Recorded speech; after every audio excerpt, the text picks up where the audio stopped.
I was just talking about you before you came on. How are you this morning? Fine. How are you? Can you hear me? Yes, I can hear you fine. You look Okay, great. good, good. Is this a fancy day today? No, just a regular day. Okay, you look fancy. Yeah. Oh, okay. Thanks. Because I'm not used to people dressed up. I'm used to everybody being kind of casual because we're trapped in these little boxes. You Yeah, can't you yeah, can't really go anywhere. So I was like, all right. yeah, So I thought maybe you'd have on a nice, Henley or something. You yeah. know what I Just, mean? Like just, just don't ask me to stand up. Oh boy. okay, I'll No, keep that in I mind. do have. I'm completely dressed. It's all right if you wasn't Dr. Brown. I wasn't gonna make you stand up. Yeah, I wouldn't. So so as I was telling you, and Dr. Brown is the author of Economic Stress: Harsh Truths and Keys to Empowerment. So as I was telling them, Dr. Brown, that you we're doing this series where we are unpacking economic issues through a COVID lens. And Mhm. so today we're going to talk about income. Are we talking about income equality? Everything about income? What are we diving Well, into today? actually, income inequality. Hmm. And if you don't mind, Babs, I'd like to read you something that I think Absolutely. would help to set the stage for our conversation this morning. Okay. All Americans must have the privileges of citizenship regardless of race. It requires a trained mind and a healthy body. It requires a decent home and the chance to find a job and the opportunity to escape from the clutches of poverty. Of course, people cannot contribute to the nation if they are never taught to read or write, if their bodies are stunted from hunger, if their sickness goes untended, if their life is spent in hopeless poverty just drawing a welfare check. Every citizen, black and white, should have access to the resources and services that would allow each to walk through the gates of opportunity. This was a portion of the State of the Union address given by President Lyndon Johnson in 1964. And it was really the formalizing of the Great Society, which was an effort during the 1960s under his administration in the wake of the assassination of President Kennedy to ensure that Black people, other people of color, and poor people were given access to the rights and privileges of being Americans. And to that end, we saw a number of pieces of legislation that were passed into law. The first was the Civil Rights Act of 1964, which granted citizenship or the privileges of citizenship to every American. In 1965, we saw the enactment of the 18th and 19th title of the Social Security Act of 1935, which is more commonly known as Medicare and Medicaid. Hmm. Medicare obviously affords health insurance and health care services to those 65 years of age and older. Medicaid affords the same to people who are poor. The other major piece of legislation that was enacted in 1965 was the Voting Rights Act. And so the Voting Rights Act was really the death knell to Jim Crow. And it ruled unconstitutional things such as poll taxes, literacy tests, grandfather clauses, and any of a number of mechanisms of voter suppression that were meted out to Black people in the 50s and 60s.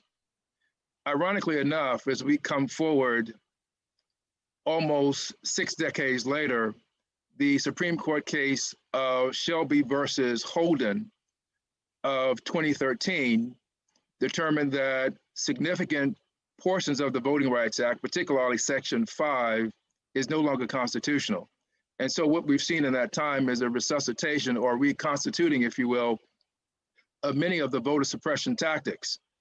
We have seen since this last election where it has become increasingly more difficult for people, especially in Black communities and other communities that are underserved, to gain access to the polls. We've seen the increase in the need to have these arcane voter ID in order to be able to vote. We've seen that polling places have either been reduced or removed altogether. And so there's been a reconstitution of many of the voter suppression tactics in this time that the Voting Rights Act of 65 was supposed to preclude. The other piece of major legislation passed into law in the 1960s actually came a week after Dr. Martin Luther King Jr. was assassinated on April 4th.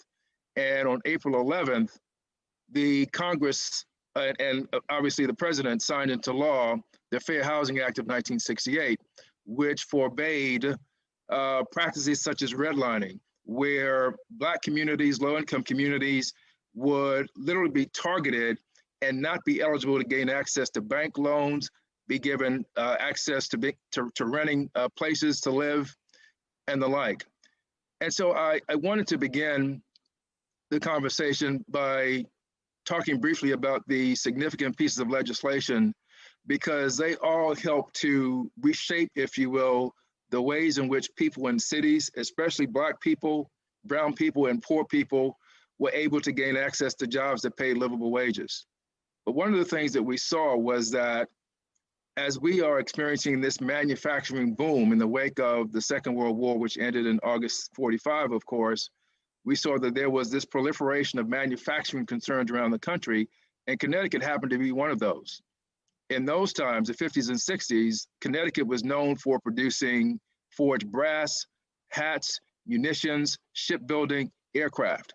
And so what this did was it created an opportunity for typically displaced workers, i.e. Black, to gain access to jobs that pay livable wages. But as we began to transition from a manufacturing-based economy to a more services and information-based economy, what we found that was also occurring was this increase in the rates of inflation, but a stagnation in the rates of income. And in fact, what we also saw was that for the very first time in the modern era, incomes went flat in 1963, Babz, and they have not rebounded since. But we've seen precipitous increases in the rates of inflation. And so as we came through the period of the end of the 60s into the 70s, and certainly in the 80s, what we began to see was the diminution of those really good manufacturing jobs, which will allow people to gain access to a middle-class lifestyle. And we began to see a replacement of those jobs with more services and information-based types of work. We also began to see in the 1980s the emergence of high finance in Connecticut. And what that did was it helped to exacerbate or worsen the income gap between the haves and then the have-nots.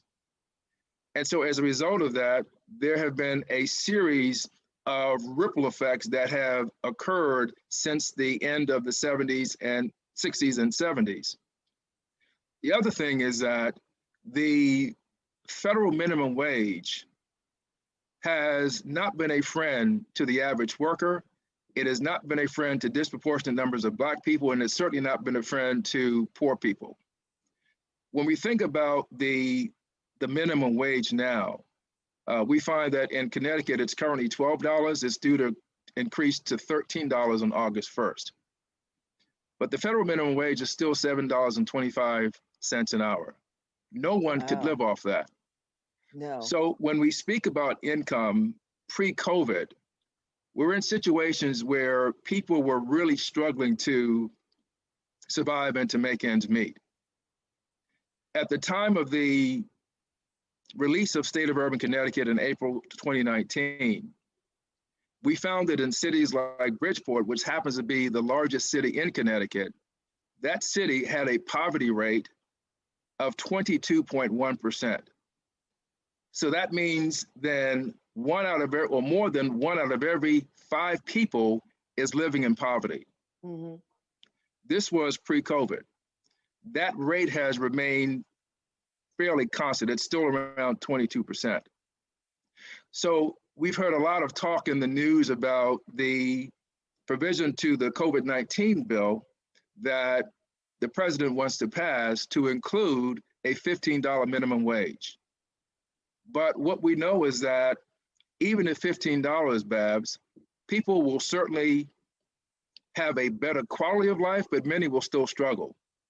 So $15 is really where we need to start. So Dr. Brown, how are we stuck on $15? How do we get there? Why is it 15 and not 25?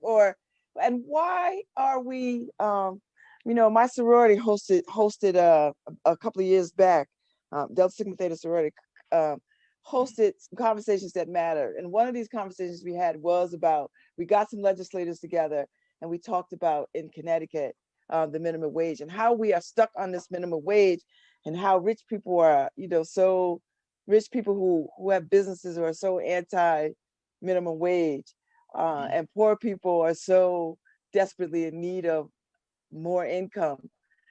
Why are we here? Like, why is 15 the number and not a number that makes sense for a livable wage? Well, just to give some context, based on the federal poverty guidelines for 2021, a family of four is considered to be poor if they're earning $26,400. That's four people. Wow. Yeah, it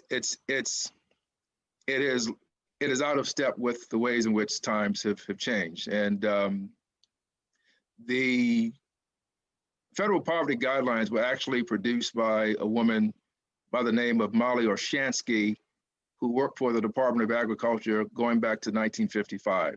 So that gives you some context as to why things have moved at such a slow pace. But it is going to be incumbent upon people on the ground at the grassroots levels to really claim the pots and to make the clarion calls so that the case can be made more forcefully about the need for a livable wage.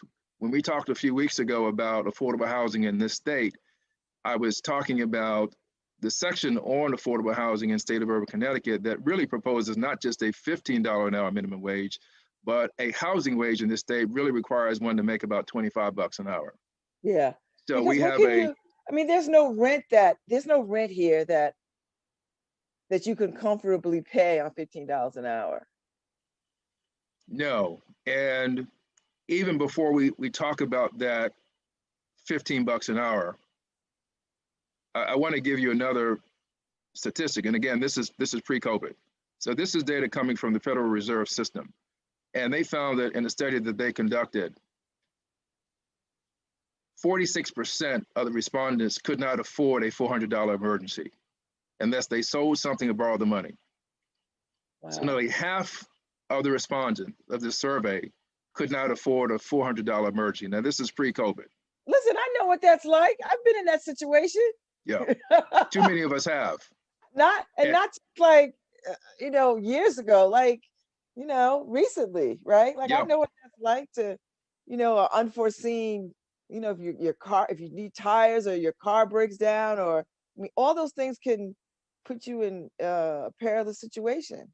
But it's about empowering people in communities to understand the power that they have politically, and to be able to mobilize and leverage that political power so that we're putting people in positions of leadership who are truly going to advocate on our behalf.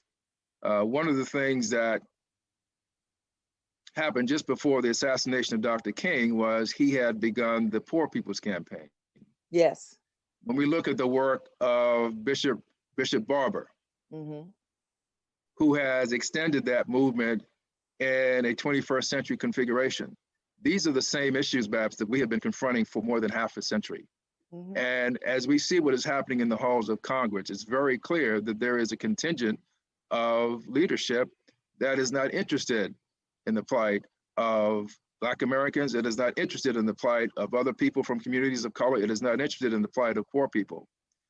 And so it is up to us to be the leaders that we seek by mobilizing, by energizing, by making strategies, and then by working to increase the kinds of policies that are going to serve the interests that are most dear to us. And so this has to be an intergenerational movement. It can't just be among those in our age cohort. It's got to be with people like us. It's got to be with the elders. It's got to be with people in generations that are much younger. But we're at a turning point now, because the numbers of people who find themselves in poverty, and I'm not just talking about people who may have experienced lifetime or intergenerational poverty, but I'm talking about a new group of people defined by some as the new poor, who may be very well credentialed and highly skilled, who simply can't find the types of work that pay livable wages. Mm-hmm. And so this has to be a drum that we continue to beat until our voices are heard, and those voices can be empowered in such a way where systemic changes can occur. There's no way that we can have these increases in rates of inflation, stagnant wages, federal minimum wages that are really laughable, and expect that people are going to be okay. That's simply not realistic. So I And am so still. COVID sort of really showed the vulnerabilities of what this minimum wage is and isn't, and what it can and cannot do for people. Because we've seen people who have never gone this long without a job, never been not been able to pay their rent or other bills that keep them, enjoying a life. And so we are starting now, I think, Dr. Brown, to have these real conversations about what poverty really looks like. But I Babz, think. we've been having these conversations for generations, and Well, we and have, but white folks are having these experiences that we've known for generations. Now we're starting to see white folks who have never had this experience have these experiences. So I think that's the difference. well, that's a part of the difference. But I also think that because of the economic crisis that has resulted from the pandemic, it has ensnared so many more people Mm-hmm. than I think that we might have anticipated. And to your point, I think that that will help to create or increase the momentum around this issue that we have been responsible for largely for so many generations. And I should also say, I would be remiss if I didn't note the transition of one of our giants, Vernon Jordan, yesterday. Oh, And Vernon passed. he did. Oh my gosh! I Yeah, enjoy seeing him on Martha's Vineyard every year. yeah. And One of my favorite people. yeah, he is, he is one of our giants. And um, it was Mr. Jordan who wrote the first State of Black America for the National Urban League in Mm, 1976. mm. And if you read that document, and it is, the State of Urban Connecticut is in fact based on that seminal work. But I if did you not read know that. his original State of Black America in 1976, if you were to remove the date of that report, Babz, it would Mm-hmm. be as if you're reading something that was written yesterday. And, Yeah. and that's and that's really a tragedy. We have certainly made advancements, yes, but there are so many in our community that are struggling needlessly and who may not know where to go for help, who may not know how to articulate the ways in which poverty can not only affect the pocketbook, but how it can affect the mind, the body, and the spirit. And one of the terms that we use in academic circles is what is called weathering, where you have been exposed to this economic stress for so long that it not only takes a toll on your body, but it takes a toll on you physiologically, spiritually, as well as financially. Mm-hmm. And when I think about the passing of Mr. Jordan, we have to continue his work. We are charged with continuing his work so that we help make things better for the next generation. Mm-hmm. But we also have to remember the lessons that he has left us. And so it's an opportunity, I think, for us to continue to push and to fight, because even as we speak, we see that there are some among us, particularly in the deep South, who are working to increase the impact of voter suppression for the upcoming election next year, for the midterms, and certainly for the 24 national election. So we too must mobilize in effective and strategic ways so that we can ensure that everyone who has the right to vote gets access to those polls. Mm-hmm. I mean, mobilization has never been our issue. I mean, we are some of the most mobilizing people on the planet, and Black women specifically around. get out the vote. I mean, it has been on the backs of Black women Mhm. since the very beginning of getting out the, I mean, flipping Virginia, flipping Georgia. Georgia, and somewhat Arizona. I mean, you know what I mean? Like all Yeah. of this. And it's a long game. Like it wasn't like this was a 10-year game plan. So this wasn't like let's just do this the next election. This has been a long range game. And that can, change takes a long time, Dr. Brown, and people get frustrated with the amount of time that it takes to change policy, change hearts and minds. I mean, it's a Yeah. long process. I would argue though that we're out of time now. Yeah. We're out of time, and we need to do it now. And if we don't We're do it, what happens? Like, well, what's the worst case scenario?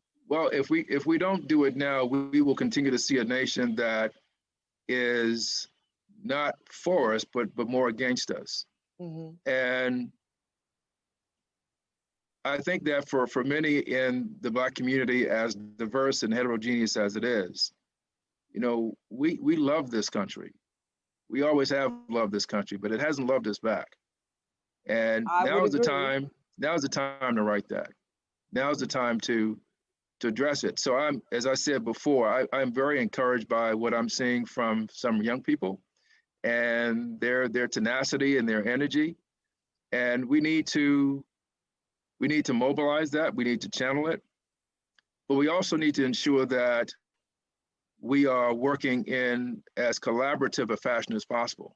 And this is why when I think about the people in Mr. Jordan's generation and what they were able to accomplish, it was through hard work, through tenacity, through perseverance, through determination, through being informed, through agitating, but it also was inclusive, which means that it was the coming together of multiple generations. And I think that is one of the ways that we can leverage our inherent power and agency for the long haul.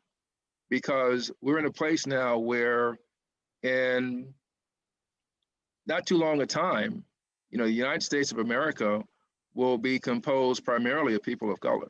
Mm-hmm. And this is in large part why we're seeing the levels of urgency that are working to thwart the progress that we have made over the last half century.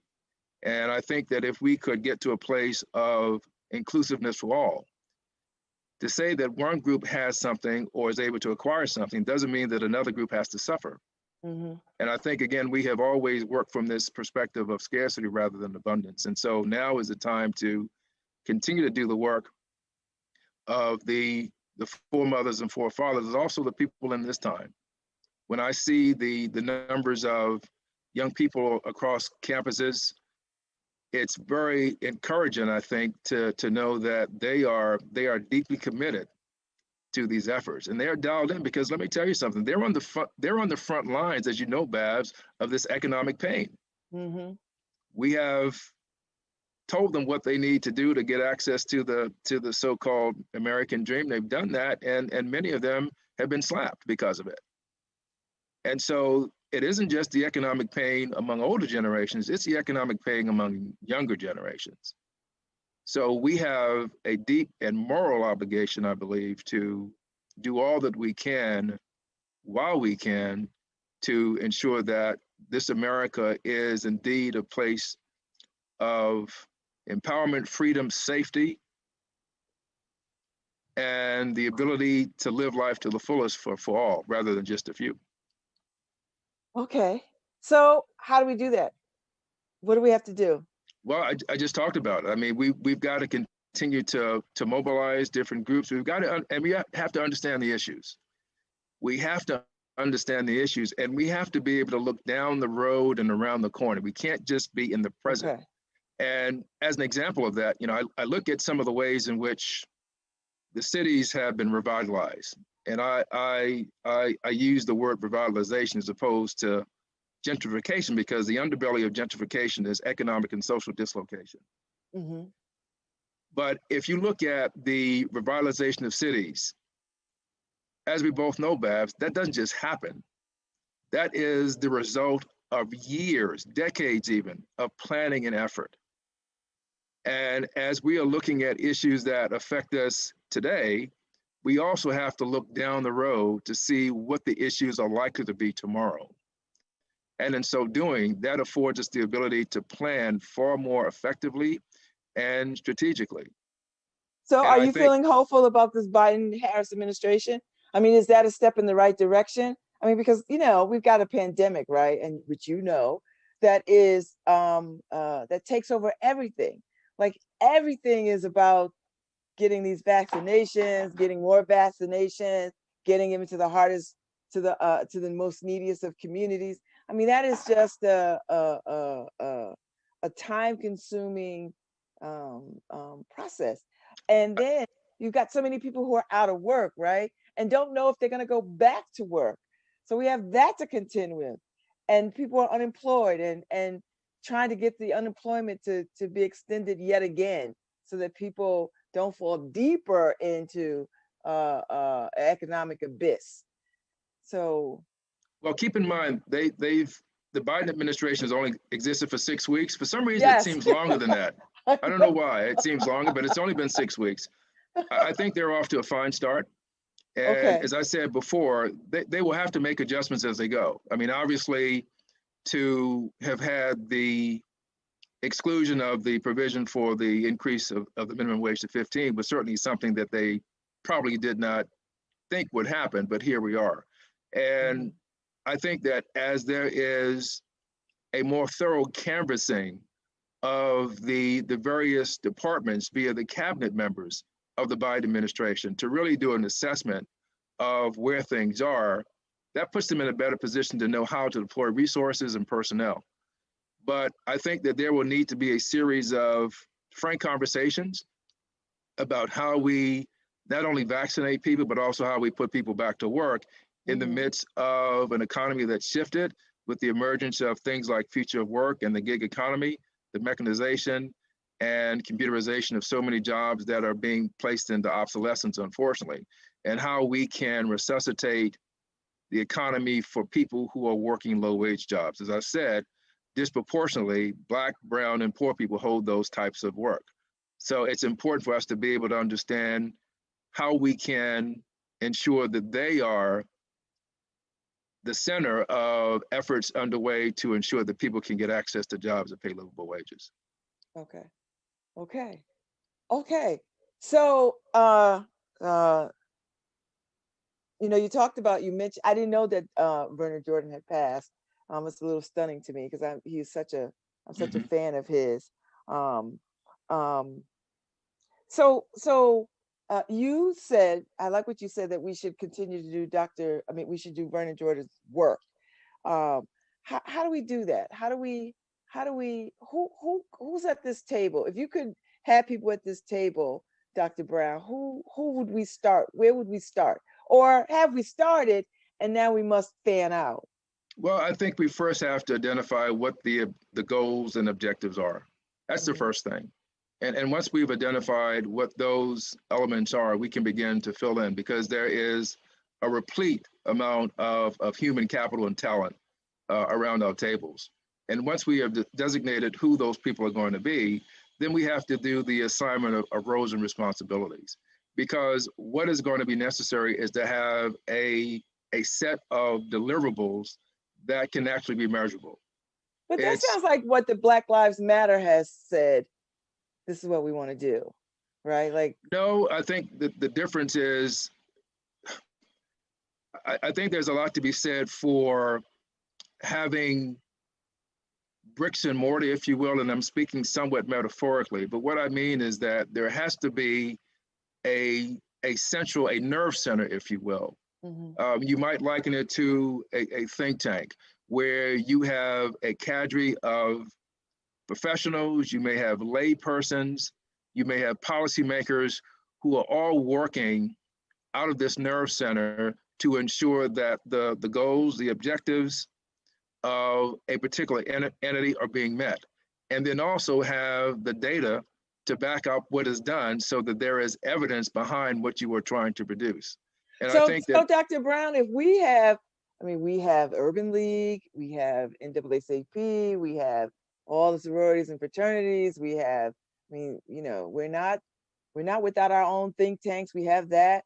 I mean, we have created since our time in this country, since the beginning, we've created entity after entity, organization after organization, and we still find ourselves in these places. well, You know I what I think mean? to, yeah, I don't say that to cast aspersions. I think they're all necessary. They're all relevant. We need them. I mean, you know, and I'm talking about NAACP. I'm talking about Operation Push. I'm talking about Social Action Network. I'm talking about, you know, all the things that have been created over these years to sort of address, to come together to address some of the ills that have been plaguing our communities since the beginning. no, I agree. And this is why I say that it's really the process of becoming unsiloed. And I Okay. think sometimes that's a part of what can occur. We can liken it to, let's look at the sections of the state of urban Connecticut. Mhm. So let's say that the education piece is going to be taken up by the Greek-led organizations. Okay, and I'm just using this as an example. The employment piece is going to be taken up by the National Urban League and its affiliates. The income piece is going to be taken up by perhaps a legal defense fund, if you will. Okay. The housing piece is taken up by National Action Network, and so forth and so on. But there is a mandate or a charge that each one of these entities is responsible for shepherding, that is a part of the bigger picture. And the Mhm. bigger picture is about empowerment of people, communities, and the changing for the better of lives. And so to that end, you may assign a series of tasks to each one of these entities. We already have the organizational wherewithal, but it's about working, I think, more collaboratively and strategically to ensure that the outcomes that we are seeking are actually brought into existence. That sounds all well and good, Dr. Brown. So how do we get all these people in the room? Do we send out a clarion call? Like, how do we do this? Well, this can be the beginning of the clarion call, if Okay. you like. The Yes. I mean, no better platform than your show, but I think that we have to be of one mind, and let's be really clear that And when you say of one mind, you mean clear, definitive goals, objectives, that kind of thing. Because, you know, as people love to say, we're not monolithic. no, we're not, and progress is messy. Progress is not linear. It just isn't, and I think people lose sight of that. And I even think that in some ways, you know, the period of the civil rights movement is even romanticized. That was a very Yeah, tumultuous time, not yeah. just externally with regard to what, you know, our foremothers and fathers had to deal with, but also internally. And so we have to be able to understand those types of realities, but also be committed to, we're going to work through it. Now, we may have different ways of looking at the same issue, but in our hearts and mind, the goal for us is the same. We may have different paths to get to that place, but getting there is a unified thread throughout all of the entities that may be a part of this bigger picture. So you may liken it to this. There are, or looking at it as a system. So the system is composed of these interrelated parts. And so these interrelated parts, National Action Network, National Urban League, NAACP, fraternities and sororities, historically Black colleges and universities, each one has a specific role. When each of those entities is performing their role in an ideal fashion, the whole system works more ideally. And that's how you could look at it. It's really the basis of systems theory. But when we are doing that kind of work and facilitating a momentum and progression, we'll get to where we want to go. If you Mhm. look at the work that Stacey Abrams did in Georgia, when she lost the election, and I'm going to put lost in quotes, she didn't pack her things up and go home. What did she do? She went back to work. She went back to work. And where are we now? Georgia is a blue state. Who would have thought? And that was, but that was her plan all along, though. Win or lose, her overarching goal was a blue state. And the point that I'm making, and you're making my point for me, Babz, because what I'm saying is, in spite of the differences or the variation in points of view, the major question is, what is the bigger picture? Okay. What is the bigger picture? And if we are in alignment on the bigger picture, then we can work through some of the other things that may confront us. Okay. But we have to be alignment on the bigger picture, and that's what I'm saying. I see. I just feel like I feel like we're always at the, well, no, I'm not going to say that.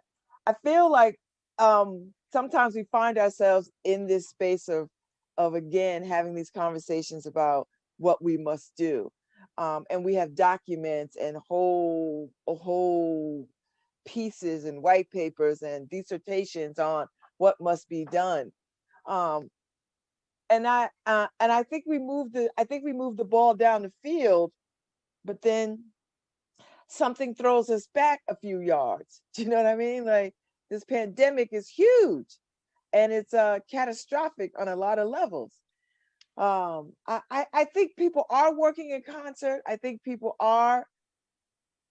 everybody has one mind around better quality of life, education, opportunity for us, for our people, for our children, for the generations ahead. I do see that. But there's some other things that we just can't seem to bypass or get around. What do you think those are? I mean, I think there's a lot of Black people who are not on the same page with other Black people. I think that's that. But that's nothing new. That's nothing new. I think there's not enough of us working for the greater good of a lot of things. I think there is a lot of not so much focused on the community, but more, well, everybody's chasing a dream of their own making, which is fine, and I think that's fair. So I just feel like these little things like that sort of, give us, throw a wrench in the overarching plan. Well, those they don't things don't have to, but I think you have to continue to move in spite of it. It's not going to be perfect. I'm not implying that you think that it should, but those types of challenges are always going to be there. And ultimately the question then becomes, and now what are you prepared to do? I think what I'm saying, Dr. Brown, is, there's so many fights that we have to have personally and in community with each other, with forces out there, that I don't think there's no group of people that has so many barriers to overcome than Black and brown people. I think that's what I really want to say. Yeah, the barriers are considerable. I mean, yes, they're considerable. And for those who may not be on the same accord with the system of players who are of one mind to bring into existence certain social, economic, and political realities, then you bid those people well, but you continue to do the work. You continue to do the work, because otherwise you will expend resources and energy that could be more effectively placed with the mission at hand. And that's how I think you continue to make progress. And the progress may not come as fast as you may like, but it will come. Okay, here's a case in point. So now we're having these conversations about marijuana being legalized, right, all over this country. Now, federally, it's not going to be legalized, not soon, but all over this country, places are legalizing marijuana. And Connecticut just rolled out what it thinks could work for us in this country. People can't really grow their own pot, but you won't go to jail for having X amount, on your person. and you won't get in trouble for, recreational use and that kind of thing, and then people are setting up dispensaries, but yet we still have a lot of our people still sitting in jail with ridiculous amounts of time for selling pot. And do you know what I and mean? not, And but not to cut you off, but you know they're what? not going to benefit from, they're not going to benefit Right. from the opportunity to do this legally. But thank you for saying that, because one of the other entities that would definitely need to be a part of this system of economic empowerment and a higher quality of living would have to be the Equal Justice Initiative, run by fine attorney Brian Stevenson in Alabama. And so again, to your earlier point, we've got the talent, we've got the horsepower, but it's just a matter of mobilizing that horsepower in a collective fashion for, again, the bigger picture and how we determine that bigger picture should be. And the idea of the sentencing guidelines, especially if we're talking about, back in the 1980s and 1990s, the differences in sentencing guidelines for powdered cocaine versus crack, race-based, obviously, but these are all issues that are tethered to policy. And so everything that we do must be in the effort to change the policies that are draconian, that are racist in orientation, so that it helps to promote greater equity. Now, I had James Foreman Jr. on my show last year, and he wrote a book, Locking Up Our Own.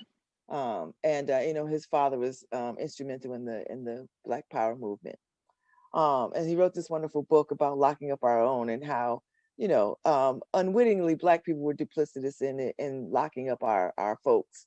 And I understand, because I'm a product of the 80s. I came out of college in the 80s, and it's painful to sort of to watch, to see all these kids that went to jail, my contemporaries who went to jail for 20, 30 years for drugs, and at the hands of our communities. And I never believed that people said, we hate our people so much that we want to lock them up. I think what they were trying to say was, we just want the drugs out of our communities, and if this is the way to get the drugs out of the community, they had no idea that it would be life sentencing like this. I don't believe that people thought further beyond I just need this out of my community. Yeah. And so I think the point that I'm trying to get you to see, or not see, I'm not trying to get you to see anything. I think the point that I'm making is that unwittingly we can be our own enemies in the fight for moving forward. Well, and I hear what you're saying, Babz. I mean, and I'm not trying to thwart what you say. I'm just saying, but it's a barrier. It's like all these barriers. No, but there is a psychosocial element to all of this. When you are a part of the people who were enslaved for 246 years and 3 months, you are freed, you are left to your own devices with no type of support, no type of assistance, nothing. And that horror, that trauma is never acknowledged. It is never addressed. So on a cellular level, the horror and trauma of that is passed from generation to generation. Nested within it is a fair degree of self-hatred that is placed in you by the enslaver and the descendants of the enslavers. And so it is a monumental task to untether yourself from that pathology. And I talk about the idea of getting in your mind so that you can get out of your way. And I think for a lot of Black people still, we are terribly beset by the impact of slavery. We are terribly beset by the way that America continues to treat us. And it is for those reasons that you will find some among us, Babz, who seem just not to get it. It's like, well, how can you think this way? How can you behave this way when this is not doing anything to help our people?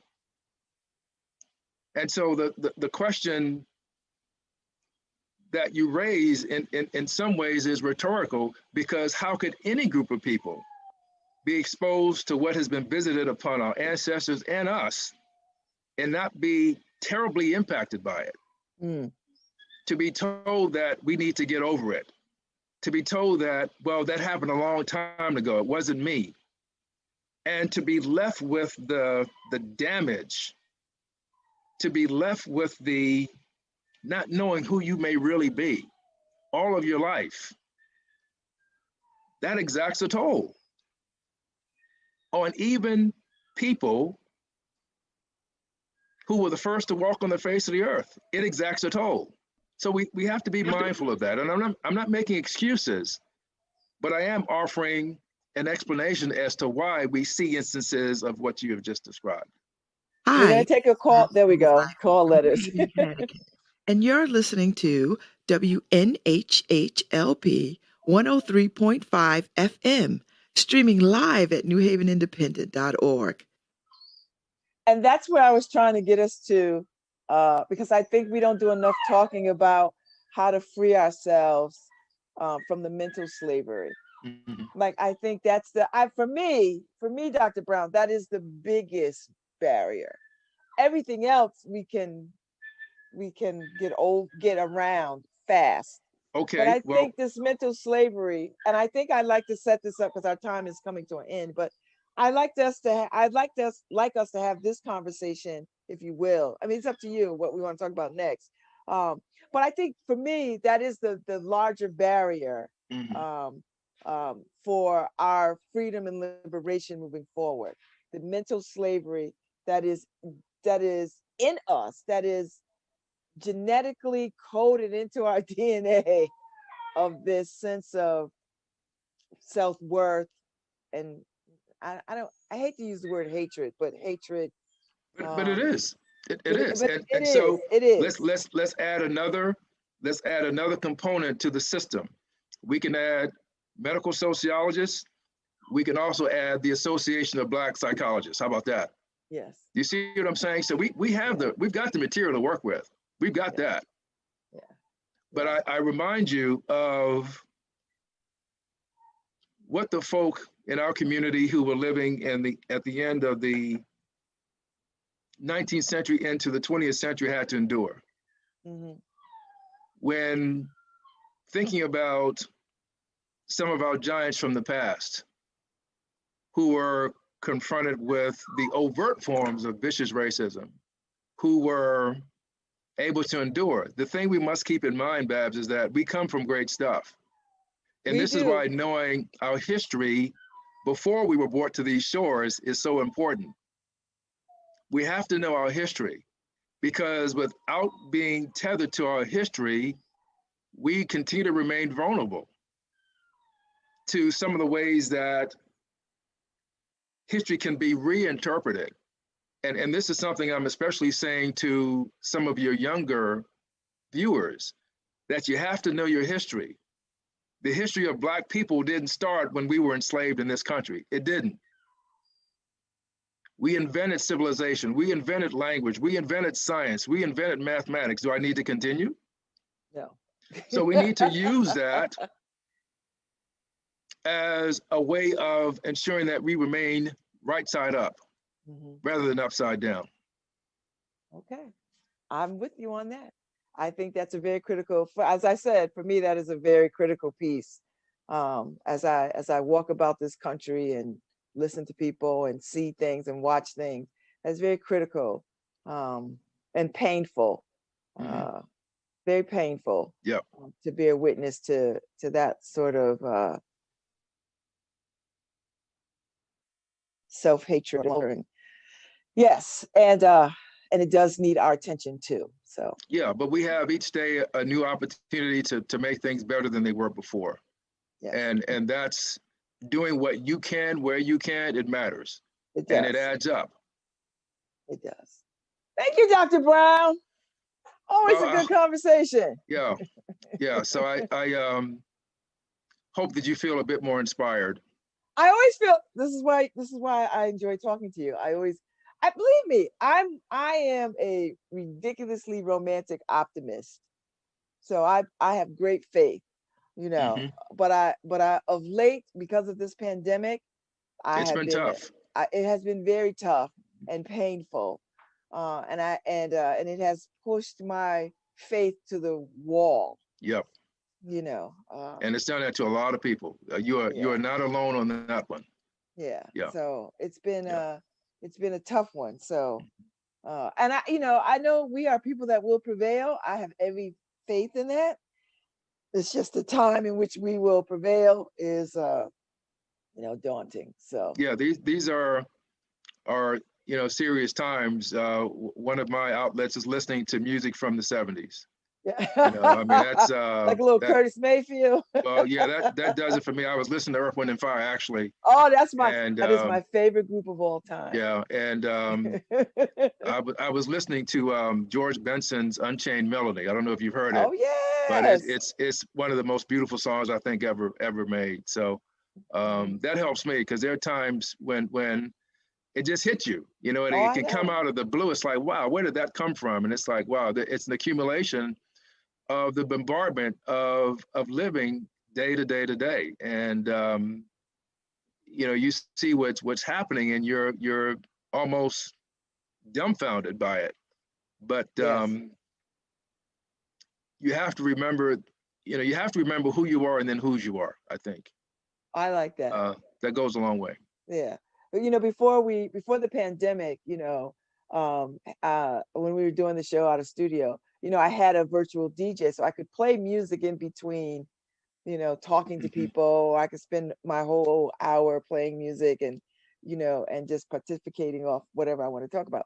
And so I would always use music as a saving grace. And I would always choose a song, artist of the day, or, Yeah. whatever would inspire me. It would often be Earth, Wind and Fire, of course, but it would be, all kinds of music because I listen to all kinds of music. And I don't have, because of this medium, Zoom, we're not allowed to use Zoom that way. I So see. I don't get to play the music that would certainly shift my feelings. So if I'm playing music, it really is for my Hmm. own personal, you know, yeah. So Well, just remember that the music is in here, so yes. you can always capture it. Um, and I know we're dating ourselves, so be it. But the music of the 70s was just different. It Oh made you yeah. feel good. It was inspiring. It's very It positive. Like was, people weren't yeah, singing foolishness. yeah, yeah. If Different somebody time. loved you, they were singing about they loved you. Yeah, If they were singing about community, they were singing about the uplift of community. right. I mean, like if it was struggle, they were singing about struggle and we Hmm. all understood it. Yes, Yeah, true. yeah. So thank you, Dr. Brown. Thank you. Always good to be with you. Always good to be with you. And don't worry, everybody, he will be back for as long as he wants to come back. And we'll be talking about we'll have another topic. So today was income inequality. And I think you tied it up. I think you tied it up beautifully. So thank you for that. You're And welcome. have a good week. Okay, you as well. All right, fight All the right, I'll see you power. soon. All right.